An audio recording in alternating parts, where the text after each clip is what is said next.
Hello everyone. Today is our first ever Education On Air conference. Today educators are holding 46 Hangouts on Air, leading discussions on a number of topics in education technology. Thanks to all the presenters for giving their time to this and to all of you for watching.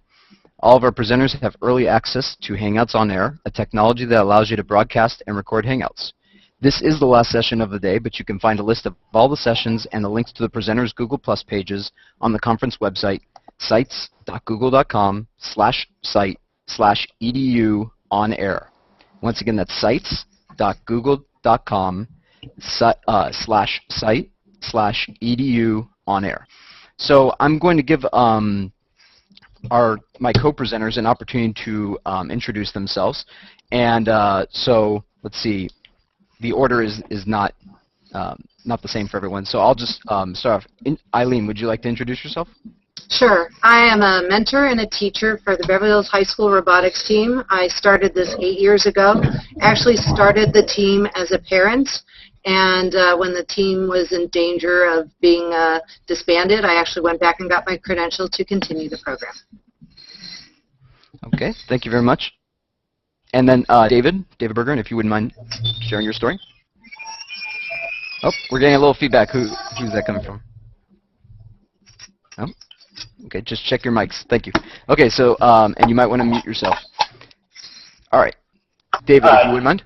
So I'm a marine engineer turned teacher about 10 years ago. Founded Team 1538, the Holy Cows, a first robotics team, about 8 years ago, but been doing robotics education for about 10 years now, and currently acting as the first regional director for Southern California. Thank you. And then Rick and Donna, would you like to introduce yourselves? My name is Richard Sisk. I'm the first senior mentor for Southern California. I'm also a mentor of a first robotics team, 2493 Robocon in Riverside, California. Great. I have and no then, sound. Go ahead, Donna. Sounds good. I have no sound. We hear you, Donna. We do hear you. And then, Donna, would you like to go? We do hear you. Speak. Go ahead. My name's Donna Sisk, and what am I doing?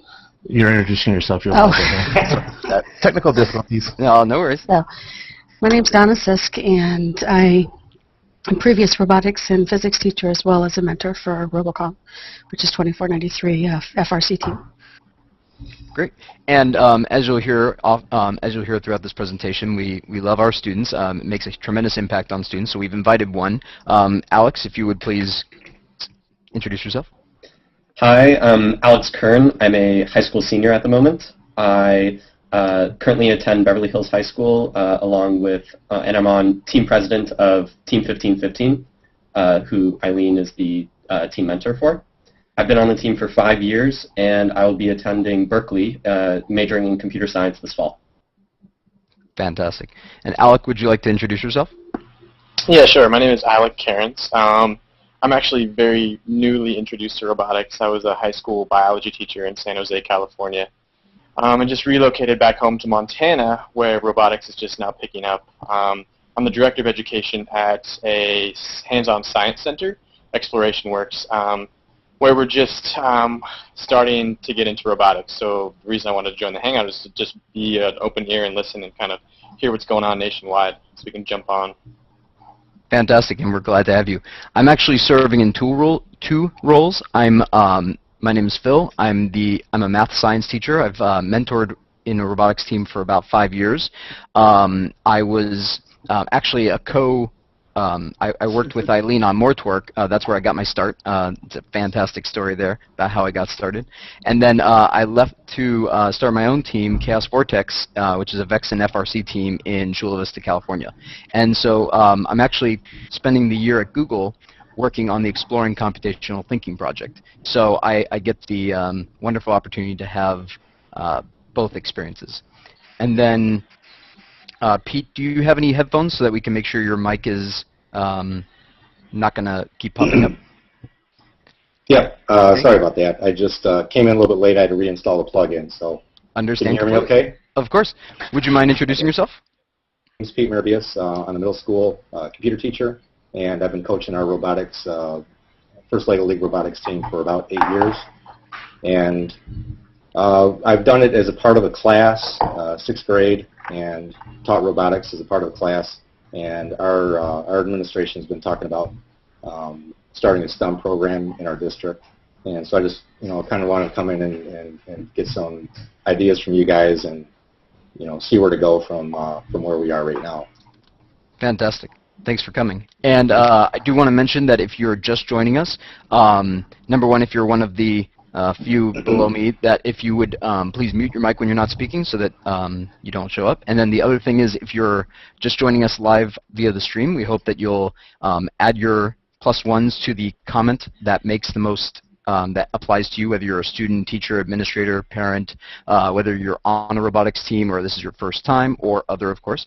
And then if you are on a team, please give a shout out to your team. If you have any resources or links that you think would be helpful to rookies or people who have never heard about robotics before, please paste them in there. And then if you have questions for us or comments for us, please put them in there as well. We'll be checking that throughout. I'm so excited about this presentation because this is a truly all-star cast. I'm so excited.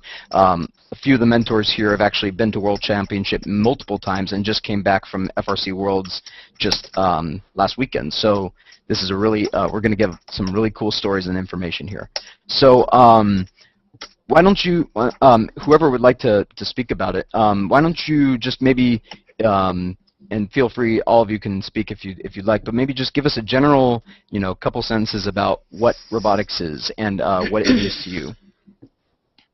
Well, I'll be happy to start. I run a different type of program. We don't just focus on the robotics aspect, but we actually run our program like a corporation. And although we are a FIRST robotics team, we run year-round, not just during the competition phase. A large part of how we do this is we start with fundraising. Fundraising is integral to the whole process of running a team. Without the money, you don't have a team, but there's a lot of different resources available. New teams can write grants, even veteran teams can write grants. So we start by doing that. We run workshops and start training kids starting in the summer. We come back into school and we start working in a wood shop and doing different things.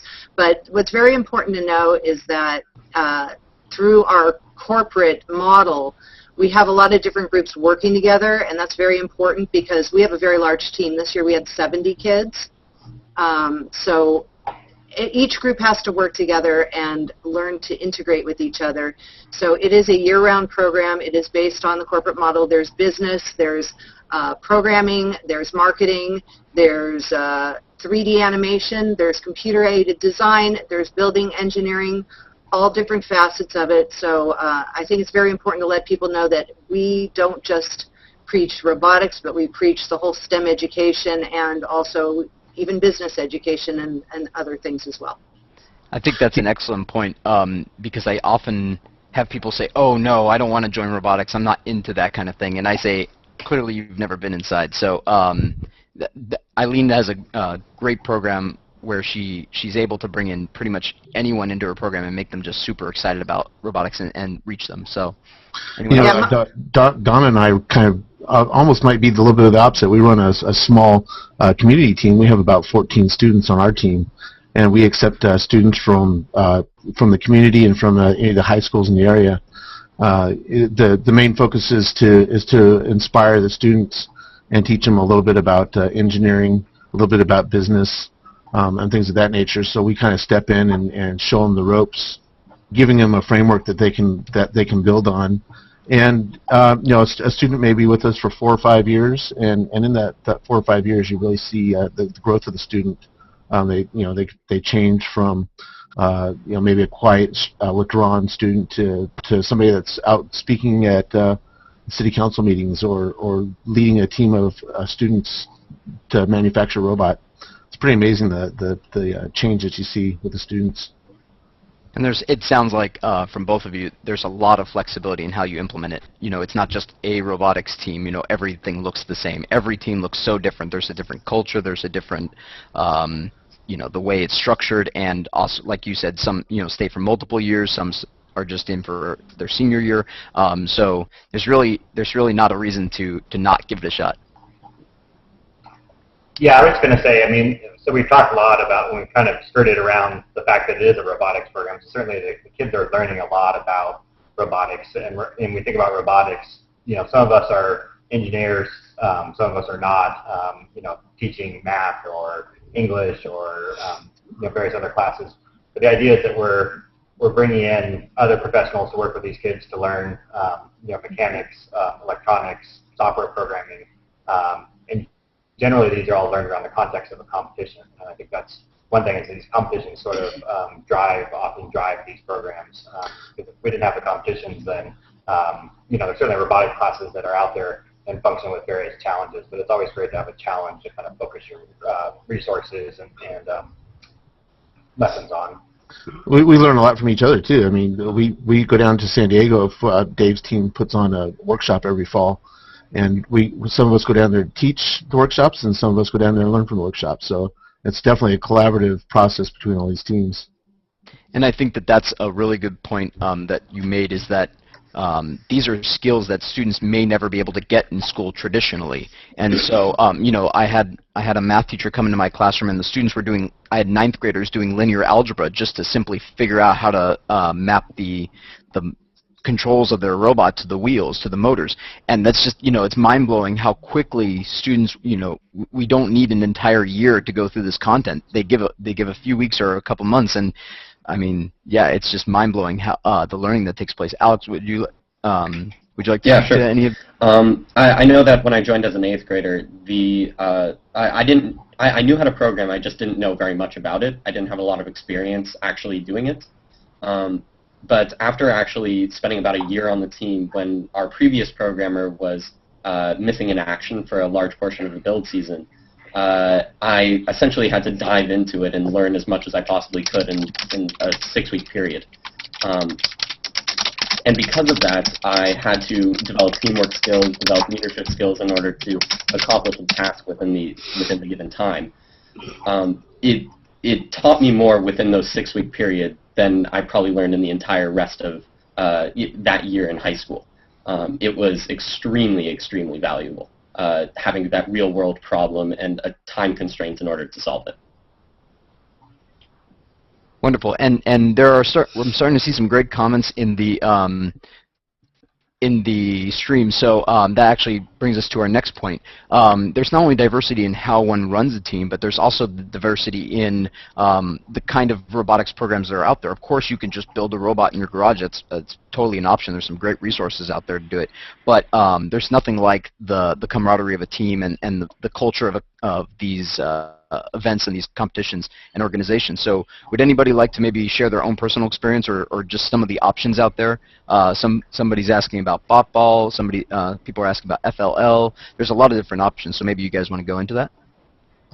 So Eileen, if you wanted to talk about maybe some of the other programs, and then I'll talk about the programs with them first. Eileen's still muted.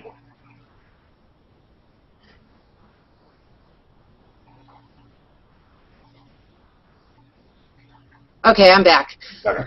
All right. There are a lot of different programs that are out there. There is botball. I am not entirely familiar with it, although I did look at it last night. I saw that an entry fee for that is $2,500. In addition to botball, there's VEX, which is middle school and high school level. And VEX is fairly inexpensive for teams to do and is a wonderful way for groups to start getting involved in robotics and learn some of the key skills in terms of STEM education. I did do VEX, and I think it's a wonderful program. First Lego League and Junior Lego League are within the first programs. They address kids from kindergarten to, I believe, 6th grade. And that's also a wonderful way to get started, also very inexpensive. Anything that basically your child can pick up and play with and start putting together is a great start, and the Lego program is very good for that. What else is there? So botball. There's more information. We have a website that we created called informationbots.com, and there's a lot of resources on there with all these various programs. So I suggest that people take a look at that if they're interested in how to start that. There was another question that I would love to address that was what basic skills do we address in our workshops that we start? Sometimes we have to start just with teaching somebody how to use a drill or a hammer or what different size screws and nails and everything that there is. So we actually start at the beginning. The way that I run my program is that the students actually teach the other students, and we bring in some experts, and I've gone to great lengths to try to get experts from UCLA. Actually is a great resource. If you just write to one of your local universities and ask for help, you'd be surprised how much assistance you could get from that. And just to finish up on the programs, we have a couple other. There's Best Robotics, which is another middle school and high school program. And then the First Robotics program, Eileen talked about the Junior First Lego League and First Lego League, which actually span kindergarten to 8th grade. We also have First Tech Challenge, which is middle school and high school. And then the First Robotics Challenge, which are 125 robots you see behind me that compete against about 2,400 teams around the world for this program. So one of the things about the different programs is you kind of need to look at what grade level you're teaching. You obviously find a program that's tailored for your age group.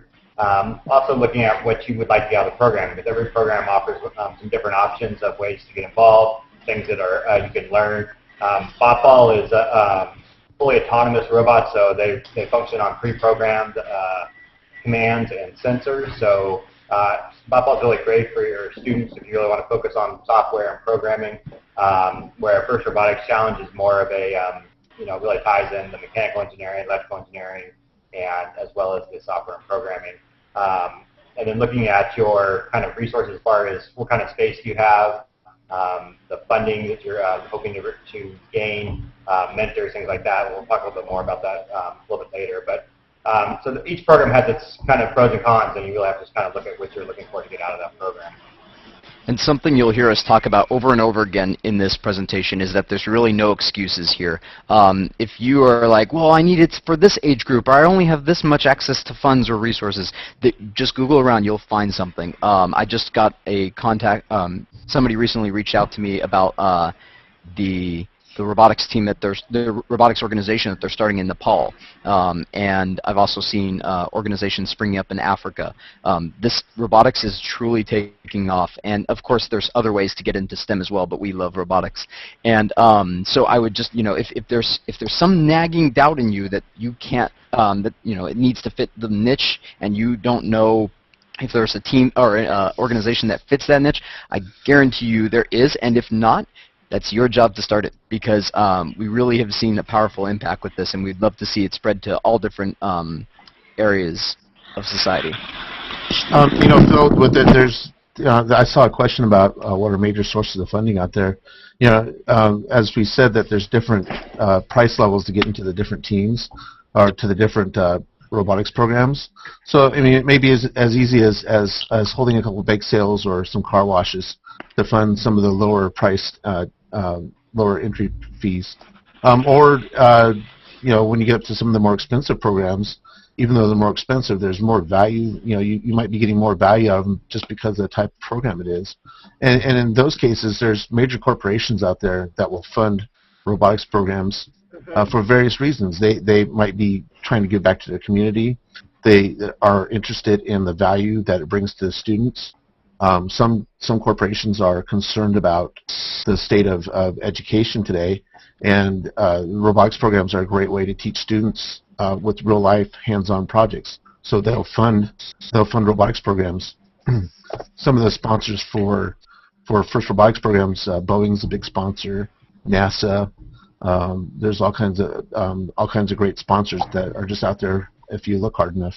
That's absolutely right. We'll go into more detail, because that tends to be one of the biggest questions people have about how to start a team, is they think that there's this massive cost curve, and once again, no excuses. We're going to have some of our master mentors share some of their great ideas and tips. But I do want to talk about this thing. One of the first things people always say to me when I say, oh, I'm a robotics mentor, they go, oh, I saw BattleBots, with the flamethrowers and the chainsaws, and part of me wishes that was part of the robotics teams that I mentor. But it's there's something else that sets the teams apart, and it's a really interesting thing, and perhaps one of the mentors would like to speak about the ethos of gracious professionalism and cooperation, because they are just such a unique part of robotics that makes them stand out from other, I think when people hear that it's a competition, they're like, well, wait a second, that means there's losers? That means that people go home sad? Well, and I think the culture of gracious professionalism and cooperation really helps out with that. So if maybe one of you would like to speak about that? Alex, why don't you talk about that since we won that award this year? Yeah. Moore actually at the LA Regional won the Gracious Professionalism Award. Basically, it's given out to a team that displays camaraderie and displays good sportsmanship with other teams. Gracious professionalism is a word that was coined by Woody Flowers, who's professor emeritus at MIT, and it basically embodies the entire spirit of robotics, which is that rather than simply trying to beat the other people and make yourself look good, you're in this together. You are competitive, but you still, along with that, will help out other teams if it's really if it's necessary for them. If they need a part, or they need some help programming, or if they just have an issue on the field, it's the job of other first teams to go and help that team solve their problem. It's a pretty unique thing to robotics in general. You don't see it at a lot of sporting events because it usually is all about hating on the other team, but it's just not like that in robotics. It's a much more positive attitude. Yeah. I love that. The fact that we actually encourage, my wife was just showing me a sign that's put outside these baseball stadiums, or baseball fields, these little league stadiums, saying, please don't make the kids feel bad, because they're young, impressionable people, and if you're like shouting at them, it's not really helpful. And yet, it's just overwhelming, when visitors or even rookie teams or even seasoned veterans come to competitions, and you're supposedly competing with each other, and yet they'll lend you parts, they'll come over and help you with your code. I mean, it's just a wonderful environment. It's such a welcoming and fun environment. You just get so energized, and it's not like a energizing like I have to win. It's an energizing of like wow. And I really like what the founders of FIRST talk about, how they're trying to usher in a new era of engineering where we're not simply trying to beat the other person at some kind of intellectual property game, or steal ideas or something like that. It's all about, could we usher in a world of engineering and STEM where it was cooperative, because that's of course going to help innovation move a lot faster. Well, and that's actually a really good point, and that's one of the things that's really great about this program is nobody's trying to villainize competition, because competition is healthy. It's very healthy to try to strive to be your best, but that's what's different about this program. You're striving to be your best. You're not trying to do it in an unethical manner or by beating somebody just because they've had a hard time. And that really changes the dynamics with the kids, which is why you see even when teams lose, because at competition, only so many teams can win. That's the bottom line. But everybody's happy. They're rooting for the other teams. They're happy with the whole process, and that's because those relationships that get built, because you're having a healthy competition without all of that kind of backstabbing type of thing. It's just amazing to see the relationships that are built across team members from coast to coast, even when, they see them maybe once a year type of thing. And that's a great thing, because we all know that we're going to accomplish more if we can work together than if we're trying to beat each other out. So absolutely. One of the teams that we work with is a team from Chile, and we also work with a team from Israel. And I think for my students to get that exposure to students from foreign countries is invaluable. They're learning about different culture, they're learning about different customs. It is a wonderful experience, and it's nice to have friends in different places, and nowadays with all the things that are available to them via social media, they keep in touch, and it's really quite wonderful. And then they go to different colleges, and they will run into somebody on a campus. They'll be wearing their team shirt, and all of a sudden somebody will come up and say, hey, I was on this robotics team, and it's an instant friendship for them. And I think the friendships that are built through this program are invaluable, and I think the leadership skills that are built from gaining the confidence in their abilities is also invaluable. So how do you build a robot halfway around the world, Eileen? I just help them get parts, so when they come to our competition, and we give them advice. They'll say, how do I do a chairman's award, or sometimes they'll be asked, how do I write a NASA grant? and we'll give them advice. And for people out there that think that I'm an engineer or a grant writer, I was a mom and then I became a business teacher. You do not need to be an engineer to do this. You can find resources. There are resources out there, and certainly if we don't get through that today, anybody is welcome to contact me through Google Plus, and I'll be helpful. And you'll be surprised how much the students will learn on their own. I'd like to actually use that to transition over to Alex. If you would maybe speak to the benefits that it has for a student both in the program and beyond, because why would a student who's taking all APs or honors or has a job or like there's all these different demands on your life, why would you spend these multiple hours working on something? Of course it's fun, but long term, what's the benefit? So if you would maybe speak to why do you come in day after day, and then maybe the benefit and impact it's had on you in the long run. So when I first joined the team, it was an enormous time commitment, since I went to a middle school that was a couple blocks away from the high school. So at first it was just because I enjoyed going and participating in the events. But over time I realized that it was actually the fact that I was getting more rewarding experiences out of the program than I had anywhere else that I was. So I had more rewarding experiences building robots and competing with them than in my schoolwork, at my job, anywhere else. And that's because you get to see your creation, and you get to play with your creation, and you get to compete with your creation. It's a whole different experience than standard homework or projects, which you find in AP classes. You feel more like you're part of your work, or your work is part of you. Beyond high school, there still are tons and tons of benefits of the program. At FIRST has tons of scholarships, and other robotics programs have tons of scholarships to a variety of different universities in the millions of dollars every single year, given out specifically to students that participate in this program. On top of that, you meet connections with people in the engineering and STEM industries. Alex, can you tell them what you did over the summer? Because I think that plays right into what you just said. Sure. The last 2 summers, I've interned at NASA's Jet Propulsion Laboratory. The first summer, I worked on the Mars Science Laboratory, which will be landing in August. At the beginning of August on Mars, and the second summer I worked in the Ops Lab developing cloud computing software to back up and store all of the data that was collected from Mars on the Mars exploration rovers Spirit and Opportunity. The reason I got that job was because I met somebody through the FIRST program that was able to get me in touch with the right people at JPL to receive that internship. So. Now, Kern, I gotta ask. I gotta interrupt. I mean, sorry.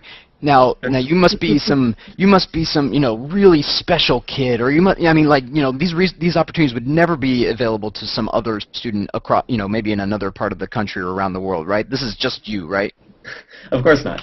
There are tons of internships that are offered specifically to FIRST students, and I personally know some people that have gone on to intern at Raytheon as a result of this, have gone on to intern at NASA Ames as a result of this, and a variety of other places. The people that you meet through this program are amazing, and they're very, very good at their job and into the industry.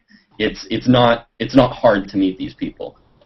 Robotics really connects you with a lot of people around the world. You don't have to be a super genius in order to receive the benefits of it. And what I love is that it's changing the mindset of people, for what makes a good student. I mean, SAT scores, APs, and grades, used to be the gold standard. And I love that last year's World Championship, some Fortune 500 CEOs got up on stage and said, we are setting aside places for robotics teams to be, if you apply and you tell me that you were in a FIRST robotics team or a robotics team, I will guarantee you a spot. You will have a spot on my team or in my company. And so, this is the very thing that the team that robotics was designed for, was to prepare and also train and also change the industry to help raise up the expectations for students and also the opportunities for students. If the mentors maybe would like to go into both the benefits, current Alex has already spoken about the student's benefit, but perhaps you could speak to what it means, or how it's benefited you as a person, because, it's not just a one-way thing. It's addictive. Mentors will tell you it's addictive, so maybe you guys can talk about why robotics has impacted you. So I think for me, it's given a real-world challenge for my students. So in teaching engineering, I happen to be an engineering teacher. Certainly not everybody who runs robotics programs is, as I mentioned before, but it's given a clear direction to go with and for the students to run with. And really, the way we kind of talked about this, where teams run like a business, the students learn a ton. I, as a teacher, have learned a tremendous amount because I'm constantly learning. I'm constantly getting information. I have a whole new appreciation for running a business now and what that looks like and how communication works. And so it's fun for us as teachers because we're continuing to learn as well alongside with the teachers and pulling in those outside mentors that come in and work with our students, work with ourselves, so working with professionals out of industry. There was a comment I just want to give a shout out that somebody asked about, how a lot of this is, as we mentioned, that it's pulling in outside professional engineers and other professionals to work with your team members. And sometimes there's a tough balance. The question was, advice is supporting a team advisor who is spread too thin but not ready to turn over significant control to the mentors. And often, teachers are busy, right? They have a lot going on in the regular day, and then most of these robotics programs are run extracurricular, so spending time after school and on weekends, and often you'll get these teachers who are really trying to juggle a lot of different stuff. I will just say, as much as you can sit down and talk and try to spread the load, I've had a lot of luck with my mentors. Just talking, communicating, clear expectations on both sides would be my recommendation with that. Feel free to look me up on the FIRST website if you'd like to talk anymore. We can email about that. It is definitely a challenge. And, knowing that we're a little more than halfway over with our presentation, I'm sure a lot of people are, they're pumped, they're excited. So maybe we can get into some more logistics of, okay, I'm really excited. I want to start a team. I want to do it tomorrow. And which is a perfect time because all the seasons have just restarted. First, Vex, everything has just ended. So now is the perfect time for you to get started. So, how do I start being a mentor? How do I start getting students? How do I get the all-important money? What do I do? How do I get started? So I think there's a few key components on that, and then we can kind of go into specifics on that. But obviously, you need a group of students who want to get involved. It doesn't have to be a large group in the beginning. It can be a very small group, and depending on the program, some programs are limited by the number of team members you can actually have on a team. So if you're on a First Lego League or First Tech Challenge, your team is maybe limited to 8, 10 students. If you're on a First Robotics team, you can have 100 students on your team. Wouldn't recommend it in the beginning, but that's certainly an option. And then, so you need students. You need a teacher or teachers that are willing to sort of be the point person at the school. Although I will say there are robotics programs that run outside of schools. So there's some programs that run youth groups, after school programs, Boys and Girls Club. Girl Scouts. Girl Scouts, Boy Scouts. They can run out of a parent's garage with a few parents helping out. So it just depends on the program. As far as the big robots, the FRC, First Robotics competition bots behind us, generally these teams are tied to a school or to a homeschool program, in which case you need a teacher in administration that's going to back them up, a location to build these robots. So it's great if you have a lab or a classroom where you can work on these things. Some of us teach during the day and then run robotics in the evening or after school out of the same location, so we make do with what we can there. We talked a little about funding. These programs have a wide range of cost, anywhere from getting involved to a program from maybe $500, all the way up to maybe getting involved in a program for $10,000. So there's a lot of resources out there for the funding. We can talk about that a little bit later. And then finding mentors, because as we mentioned, there's not often a time where you'll have a single teacher that knows everything about robotics. And often, many of us here have gotten involved in robotics and knew nothing about it coming in. So looking at professionals to bring in those mentors to work with your teams and your students on the various concepts, filling in the voids where you're perhaps lacking in knowledge on that area. There was a question on the feed about if you're in a rural area, how do you start a team? We were just at the World Championships, and I met teams from places that I've never heard of, and I think that's awesome. There are resources everywhere, so even if you're in a small town, chances are you've got some engineering company that's there, you have a university or something that's close by, and because I know of all the teams and I have access to finding out about all the teams, if you contact me on Google Plus and you tell me where you are, I will certainly be happy to help you get started and find ways that you can do this. And Eileen, I can talk to that as well, just because I live in a pretty rural area in Montana, and am starting a team, and there are a lot of local engineering companies that are willing to just fork out money, because really they're investing in their next generation of engineers. And we're lucky enough to have Boeing have a plant here, so Boeing also invests quite a bit of money in our robotics. But definitely if you're in a rural communities, just to keep in the community and look around for little pots of money, because it's definitely there. In today's world, with all the social networking and stuff available, you know, there's Skype, there's online training opportunities. There's a lot of things that you can do with remote mentors for your team as well. Now, you don't always necessarily need somebody there in the clubhouse or the school with you to help mentor the team. I know that we've had mentors from all over the United States help us rebuild our robot over the summer. And we just started up Skype, and I have a camera on my computer, and I'd walk the computer over to the robot, and I'd show them something that we're working on, and they could talk with us and the students and help us through problems that we're having, engineering problems we're having. Also, there's remote access software like TeamViewer or things of that nature that you can help with programming. You know, you can remote into their computer and help them with programming issues. So this is the 2000s. There's lots of technology available to help out folks that don't have immediate access to or physical access to people. I think it's also very important to note that if you look behind David, you see a beautiful robot, and it looks like, oh my God, how could I do that? But the way that a lot of these programs work is that you can actually get a kit bot, and you put that together, and there's a lot of resources available for how to do so, and then also the teams will help you to do it. So there's a lot of instructional materials that are out there to help you do it. Don't be intimidated by seeing, you know, something that looks like, oh wow, I could never manufacture something like that. You get the basic kit of parts, you can manufacture something. I've seen teams that have done it out of just plywood, you know, simple wood, simple metal that you just screw together. You do not have to have everything professionally machined. There is a way to do this, and if you go with the Lego kits, everything comes in that. You know, all these resources that are out there are there to help you, and we're out there to help you, and we're not the only ones. We can connect you with other people. If we're able to work with a team from Israel and from Chile, then we can help others wherever they are. And there's also national and global grant programs, like the NASA grant happens every year. JCPenney was very gracious to us last year, and Target does stuff. You know, so there's some national companies that you can apply for. So even if you don't necessarily have a site in your city or state, there's still many opportunities for you. So once again, no excuses. What about, you know, so let's see, we've talked about, you know, how we get you on board, how do we, you know, we've talked about some funding things, and of course, if you have any questions about it, put it in the comments.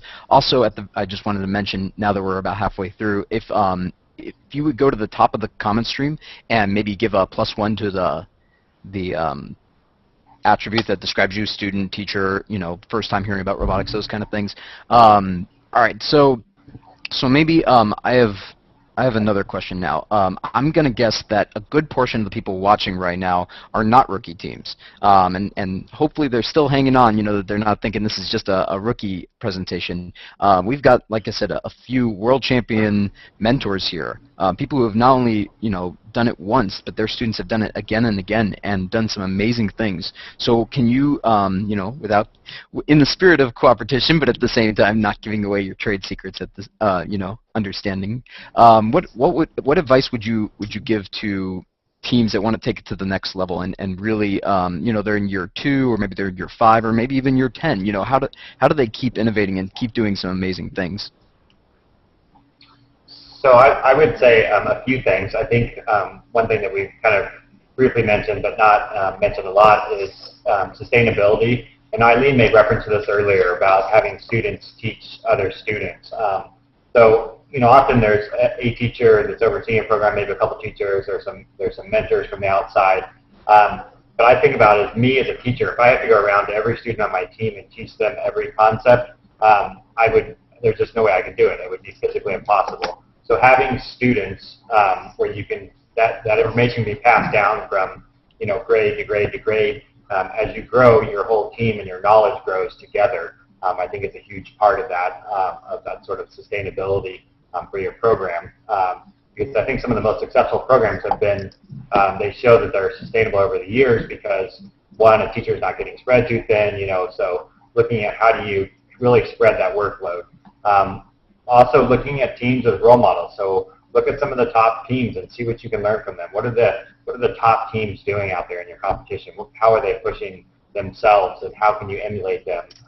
Within the FIRST Robotics program, that Chairman's Award is looking at the team that's doing the most to spread the word of an appreciation of science and technology, engineering and math. So what are they doing, and try to emulate these teams and learn from them, and then go above and beyond that.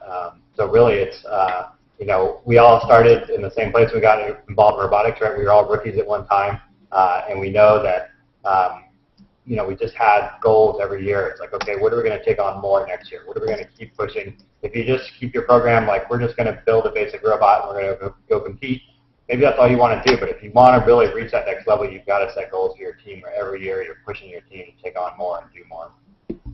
I agree, and I think for the sustainability and talking about students training students, the way you do that is through a leadership system.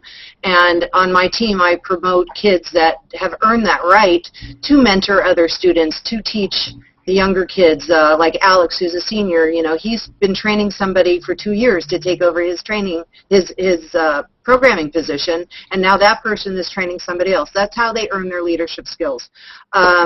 We have also emulated, as David said, other teams. When I first started, I started with 17 students. We didn't know what we were doing, so I looked up some teams that had existed for longer than us, and I did our model based on Team 233, which is the pink team. I liked the way that they got out there and they marketed themselves and how they did it. And so, it's okay to copy somebody. You don't have to be original in this program. You can look for what works and do that. And then the other important thing is recruit. Recruit the best students in your school, in your community. And the kids help you to do that because they know who the ones are that have a passion for either journalism or videography or photography or programming or business or engineering. A lot of times people don't know what this is and they're intimidated to come up and ask me, but they'll ask a kid, so what do they really do in robotics? And these kids are out there and they are my ambassadors to go talking to everybody else and bring in the best people. So recruiting good people, that is very important for running a team. I would say definitely, because you've got, the students out there who are fantastic won't even know that they have a place or they have a role in this team. I used to remember Eileen saying to me that, her team's been around for almost a decade now, if not a decade at this point, and yet there are still people at the school who had no idea that there was a robotics team. And that's, for whatever reason that is, that's that's not the case anymore. Eileen's made that change that, turn that around. But at the same time, you've got to target those students. You've got to say, hey, you can be more than just an A on a test. Another question that I'm seeing in the stream is that somebody mentioned that they're in their community they feel like it would be difficult to have an FRC team because they can only have a few small they have a small team. If I'm understanding your comment right, and please let me know if I'm not. But my FRC team was about 5 to 8 students on a good day. Students have other obligations. Sometimes one would be sick, and so people would just, in a way, while it may have limited the scope and what we were able to do in some ways, another way of looking at it is that every one of those students had to know programming and electrical engineering and mechanical engineering and leadership and everything else. You just became a jack of all trades. And at that age, you don't want them to focus only on one thing and become they're too young to limit themselves. And so while I would say, of course, a few more students would have always been nice to have, especially to kind of, give a couple more students a days off and things like that. Once again, no excuses. We did it with a few students. We won Rookie All-Star last year. We had a great team. But I would say, maybe FRC, if you're still concerned about it, try out VEX or FLL or the other, FTC or those kind of things, or BotBall. Try out some of the other programs that maybe don't have such a large, you're not making a 120-pound robot. And that's what we did. We worked for at least a couple years as a VEX team, building up our entrepreneurial skills, our marketing skills, our building and engineering skills, and then we felt ready to take on FRC. So it's definitely, once again, no excuses. You'll find something for everybody, and don't expect to be a world championship team the first year. In fact, I would be amazed if you were, and I would actually question some things too. So please, you're going to start out small. You're going to start out, you're going to fail a lot. Failure is always an option and a great option. So just take it slow. It's not a sprint. It's a marathon, and you'll do some great stuff. Somebody asked what the Chairman's Award is, so I just wanted to talk about that there's awards given out in many robotics competitions. So there's a robotics competition where the robots, there's sort of a clear winner in a challenge or a competition with the robots. And in some programs like FIRST, there's actually different awards given for various things. So Eileen mentioned the Great Professionalism Award. There's Imagery Award. There's Entrepreneurship Award. So there's really awards that are encouraging a lot of different things other than just building robots.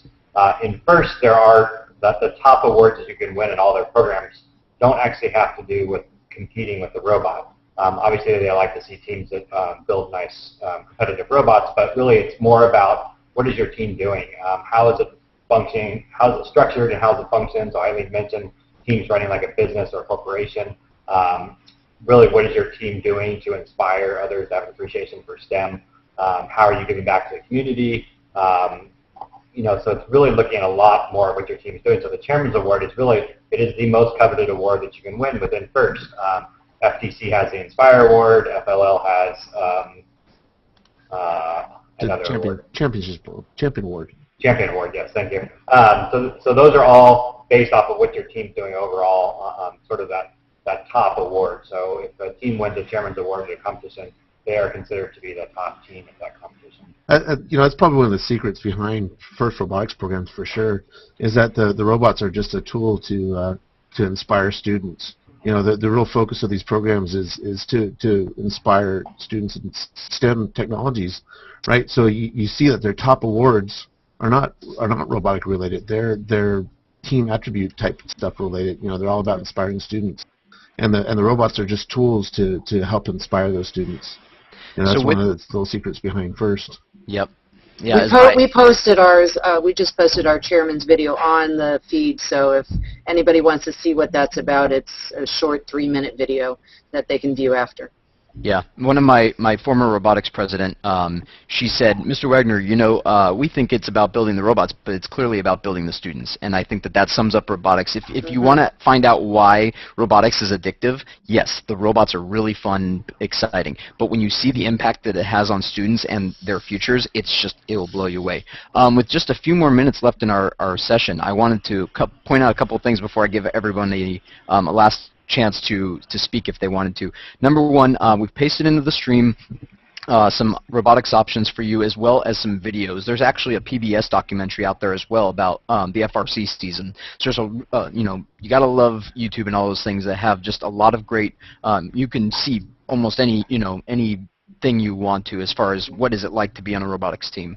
And then the other thing I just want to say that just talks about how impactful robotics is checking on the YouTube stream and also on our common stream. We literally have people around the world watching this. We have people from Japan, we have people from Europe, we have people from all other parts of the world, and it's just really cool. It is, if anything is going to make a huge impact in education, robotics not only could, but it is.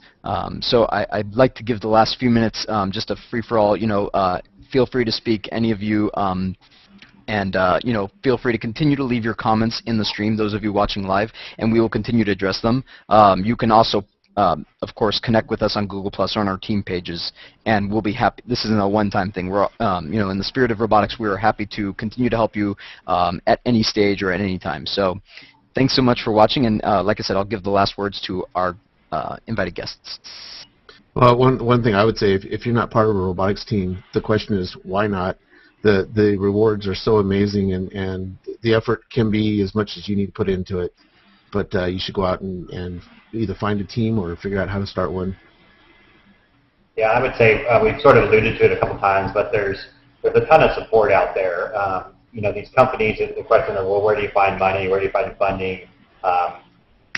Colleges, companies, everybody's looking at these students that are going through these robotics programs as their future employees. And they want to support that. There's not a lot of things, especially after school programs, and no disrespect to any traditional sports, but there's not a lot that these companies are really looking at, like, oh my gosh, what these students are learning in high school or middle school, it's changing their lives. It's putting them in a different position to tackle college, to tackle those future careers in the STEM field. So any way that you can support that, there is support out there to help you do that because the companies are there behind these programs. The one thing that I want to reiterate is that this is not just a robotics program. It's a program that lets kids come in and experience different things, be exposed to all different types of industries.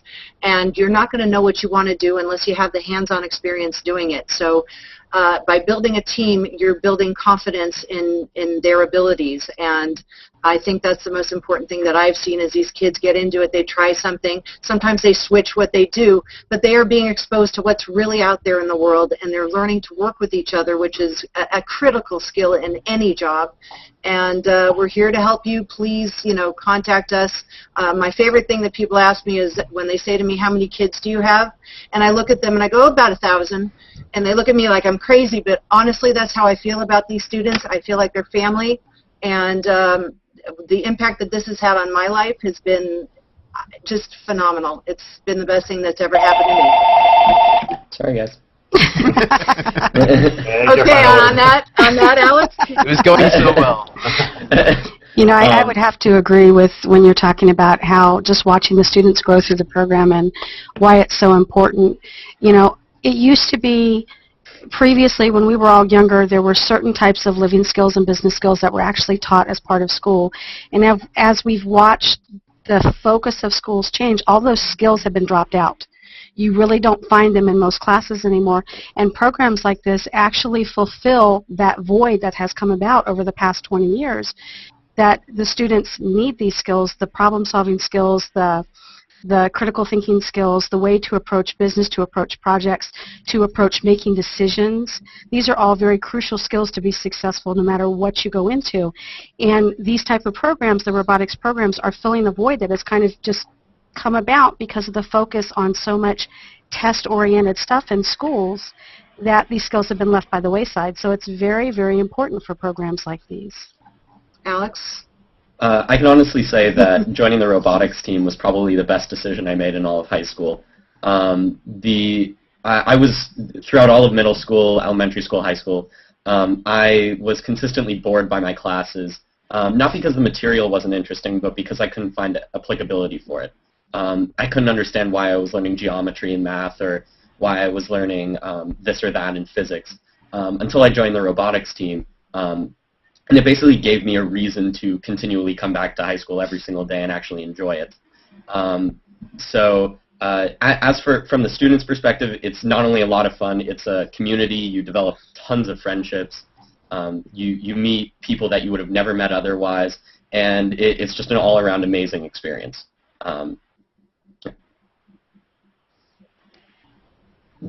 Fantastic. It's been an incredible honor to work with. I know these people and I love them, and it's been, there is no excuse, and there's every reason for you to start a robotics team or join one or it's just going to be the best thing you ever do with your students. It's so wonderful. And students, it's going to be the best decision you ever made. I do want to make a shameless plug, please. The last comment in the stream is from the Google in Education Plus page. If this is the only session you've been to today, or if you've been to multiple, please take some time to complete the feedback form, because we would really like to do more of these conferences and you know, bring robotics back and bring, you know, other opportunities to talk about these things. And then we have a lot of options. You know, if you haven't seen the google.com/edu website, we've done a major refresh. There's a ton of resources. People are blown away when we show them all the things that are available for you, and free programs for students. And so, you know, click on that link. Click on the What's Next tab for more professional development opportunities for education on air. If you came to this session and realized, oh my gosh, there's been a whole day of sessions, you know, we realize you may have been teaching or doing stuff. So all these videos, all the day's sessions will be archived eventually on Google+. As I said, it's just been an amazing. This has been an amazing day to see all these sessions, but also to be able to connect all these people who have perhaps never heard about robotics with you. It's just been wonderful. And I couldn't thank enough the mentors for Eileen, for you introducing me to robotics. I can never repay you enough.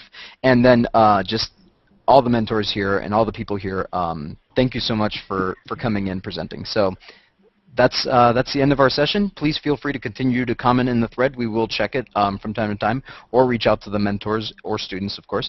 Thank you so much for coming. All right, that's it. Bye-bye.